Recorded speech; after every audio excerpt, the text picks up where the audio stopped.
to me and his channel.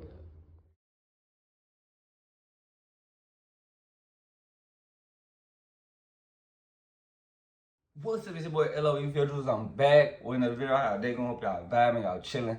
I enjoy y'all day, y'all productive day. We back at it. Before I start, I'm trying to smash the like button, smash the like button, smash the like button. On the road to 10K subscribers, hit that subscribe button, turn the post notifications on. Find me on any other platform. My link tree is in my bio. Follow my X at Visually, follow my TikTok at LE.Visuals, and follow my Facebook at LE Visuals. So let's talk about it. So, Teofimo Lopez diminishes Brian Norman Jr. win against JIN Sasaki. You know, he kind of discredited his win, said he didn't think it was a good win over a guy like, you know, JIN Sasaki. Teofimo Lopez basically referred to him as who. And Tio's right. You know, JIN Sasaki isn't a known guy or a big commodity in boxing. So, you know, he has the right to say that who. But let's not forget, you know, Tio, you got the Steve Claggets on your resume. So let's not do that. You know, sometimes a guy forgets. You know, Top Rank did a wonderful job in matchmaking you for a long time.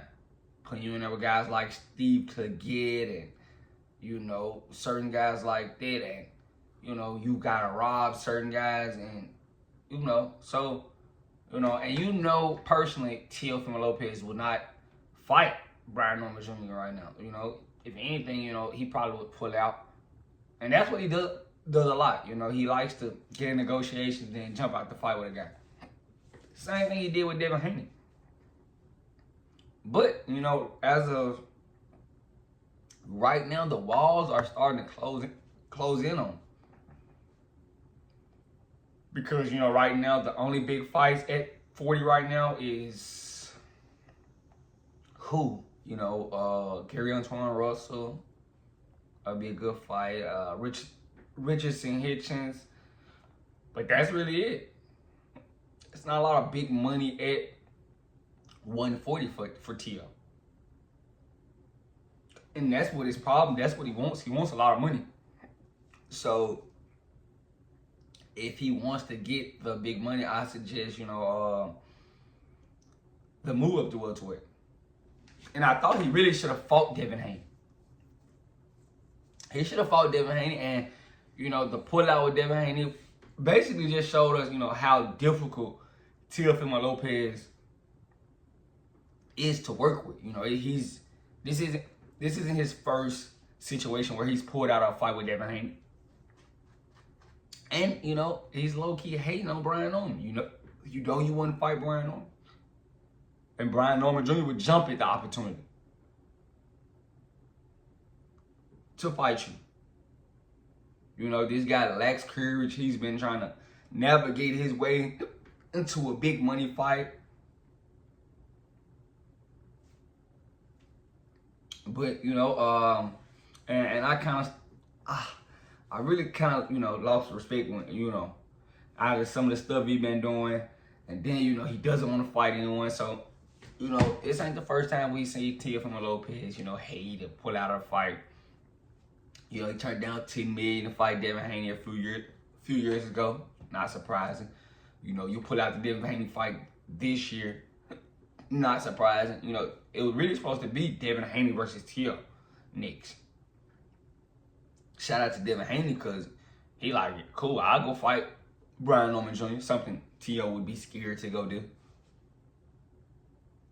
You know, Tio was first like, yeah, I'm going to go up to welterweight and fight Boots. That didn't happen. I'm pretty sure Boots, you know, would have jumped. Nah, Boots probably would have ducked him, but, you know, I ain't giving Boots a pass either. You know, Boots did, you know, do some ducking, so, you know, but yeah, I don't think, you know, Tio understands the situation, because if you just keep capping out at 40, you're going to lose to somebody you're not supposed to lose to. You know, it's going to be a fight that's not the biggest, just a keep warm fight or something for Tio, and he's going to lose. You know you're not going to fight Gary Antoine Russell. Not going to fight Richardson Hitchens, because Richardson Hitchens is not going to sign for crumbs like you want him to. So you're basically gonna sit at 40 and just chill. You could try to wait for Barrios and Pacquiao's winner, or Ryan Garcia welterweight, but Ryan Garcia's gonna sit out for the rest of the year. It's not a guarantee if PBC wins that Barrios beats Pacquiao, which he possibly can because Pacquiao's 46, but Barrios beat Pacquiao. It's not a chance. It's not a high chance. PBC just like, yeah, come on, T.O., come get a shot at this title. It's not a high chance. So, and now you just sitting around holding the title. And you're gonna eventually fight, a lesser guy, just a tune up or something, or stay busy fight and potentially lose.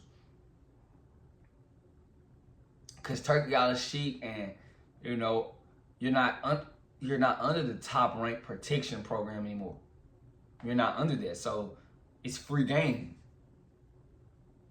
You're gonna be matched up in very competitive things, or people are gonna ask you to fight competitive fights, and I don't know if T.O. is gonna be able to handle. I just don't know. But him hating on Brian Norman Jr., you wouldn't even fight Brian Norman Jr. If anything, you praying Devin Haney wins, so you may go fight Devin Haney. But you've been ducking Haney for years, so I can't just guarantee you go fight Haney. So you've been ducking the Haneys for years. I don't know why we just get T.O. a pass, but they've been jawing at each other since T.O. took his little DAZN stint. Respectfully, and it never happened. They tried to negotiate this year. T.O. pulls out. Like, it's never enough for T.O. T.O.'s the most difficult guy to work with in boxing, but he complains the most about financial security, financials, and he's not getting paid what he want to get paid. But he's always pulling out of fights, disregarding fights. What you expect? He doesn't take risks. The risk he takes, and you might, I fought Lomachenko. That was years ago. That was years ago. Said 35. I fought Josh Taylor. That was years ago. Not worry about that anymore. We ready to see what you're gonna do now. Like, you got those 2 wins, cool. But since you really been looking on downward progression, since you left lightweight, your first fight, you fought Josh Taylor, cool. That was probably the high. Then ever since then, it's been regression. You looked all right against Arnold Barboza, but just all right, respectfully. To hate on Brian Norman Jr., you wouldn't even fight Brian Norman Jr. I think this is just, T.O. being a hater, a little jealousy here and there, but I think if anything, he's gonna sit around and wait, and eventually, he might move to welterweight, but I just don't know. T.O. is so everywhere with it. We don't really know how T.O. is gonna what his next move is gonna be. But to hate on Brian Norman Jr., I didn't like it. But that's what it is. You know how these guys be in boxing. They be low-key hating, low-key jealous. But let me know what you guys think in the comment section. Make sure y'all smash the like button. Smash the like button. Smash the like button. I want to roll to 10K subscribers. Hit the subscribe button. Turn post notifications on. Find me on any other platform. My link tree is in my bio. Follow my X at LOE. Follow my TikTok at LOE.Visions. Follow my Facebook at LOE Visuals. I love you guys so much, so much, so much. Make sure y'all like this video. The likes keep me on the algorithm. Keep showing and make sure everybody can see this video. I love you guys so much. I'm out.